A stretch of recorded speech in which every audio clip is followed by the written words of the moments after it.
ഇപ്പോൾ നമ്മൾ കാണുന്ന ക്യാപ്ഷൻ ഇന്നത്തെ കാലത്ത് വളരെയധികം ചർച്ച ചെയ്യേണ്ട ഒരു ക്യാപ്ഷനാണ്. ആ ക്യാപ്ഷൻ ഇപ്രകാരമാണ്: കല്യാണം കഴിക്കാതെ ഒറ്റയ്ക്ക് ജീവിക്കാൻ പറ്റുമോ കൂട്ടുകാരെ എന്നുള്ളത്. അപ്പോൾ കല്യാണം കഴിക്കണോ വേണ്ടയോ എന്നുള്ളത് ഈ ലോകത്തിൽ ഒരാളുടെ വ്യക്തിപരമായിട്ടുള്ള തീരുമാനമാണ്. കല്യാണം കഴിച്ചതുകൊണ്ട് ജീവിതത്തിൽ വിജയിക്കണം എന്നൊന്നുമില്ല. കല്യാണം കഴിച്ചില്ലെങ്കിലും ജീവിതത്തിൽ വിജയിക്കണം എന്നൊന്നുമില്ല. ജീവിതത്തിലെ വിജയവും വിവാഹവും തമ്മിൽ യാതൊരു ബന്ധവുമില്ല. ചില ആളുകൾ കല്യാണം കഴിക്കുന്നത് സാമൂഹിക സുരക്ഷയ്ക്ക് വേണ്ടിയിട്ടാണ്, വേറെ ചിലവർ സാമ്പത്തിക ഭദ്രതയ്ക്ക് വേണ്ടിയിട്ടാണ്, വേറെ ചിലവർ അവരുടെ ശാരീരിക ആവശ്യങ്ങൾക്ക് വേണ്ടിയിട്ടാണ്, വേറെ ചിലവർ തലമുറകൾക്ക് വേണ്ടിയിട്ടാണ്, വേറെ ചിലവർ അവരുടെ വീട്ടിലുള്ള പ്രായമുള്ള അച്ഛനമ്മമാരെ നോക്കാൻ വേണ്ടിയിട്ടാണ്, അല്ലെ അവരുടെ സ്വത്തും മുതൽ നോക്കാൻ വേണ്ടിയിട്ടാണ്.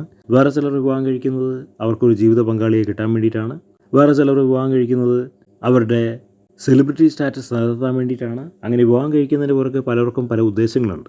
പക്ഷേ വിവാഹം കഴിക്കാതെയും ജീവിക്കുന്ന ഒരുപാട് പേരെ നമുക്ക് നമ്മുടെ നാട്ടിൽ കാണാനായിട്ട് കഴിയും. അവരെല്ലാവരും തോറ്റവരല്ല, അതിൽ വിജയിച്ചിട്ടുള്ള ഒരുപാട് വ്യക്തികൾ ഉണ്ട്.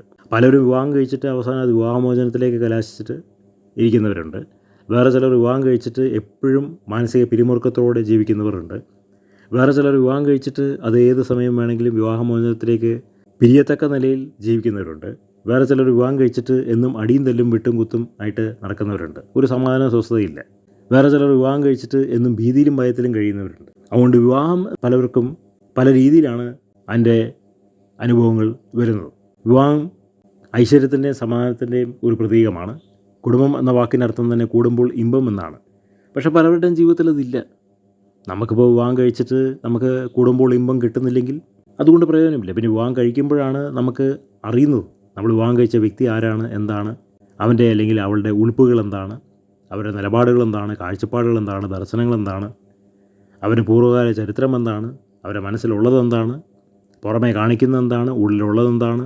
ഇതൊക്കെ വിവാഹം കഴിച്ചാൽ മാത്രമേ അറിയുള്ളൂ. പുറമേ നോക്കുമ്പോൾ മിന്നുന്നതെല്ലാം പൊന്നാണ് എന്ന് പറയുന്ന പോലെ അപ്രകാരമാണ്. പക്ഷേ വിവാഹം കഴിക്കുമ്പോഴാണ് ഓരോരുത്തരുടെ ജീവിതത്തിലുള്ള ഉൾപ്പുകൾ മറ്റുള്ളവർ മനസ്സിലാവുന്നത്. അതുകൊണ്ട് വിവാഹം കഴിക്കുന്നവർക്ക് ഇന്നത്തെ കാലത്ത് അങ്ങനെ വലിയൊരു റിസ്ക് ഉണ്ട്. കാരണം ഇന്നത്തെ കാലത്ത് ഭൂരിപക്ഷം പേരും വിവാഹപൂർവ്വ അഫെയറിലൂടെ കടന്നു പോകുന്നവരാണ്, വിവാഹപൂർവ്വ ലൈംഗിക ബന്ധത്തിൽ ഏർപ്പെട്ടിട്ടുള്ളവരാണ്. അവർക്ക് പലതരത്തിലുള്ള ബന്ധങ്ങളുമുണ്ട്.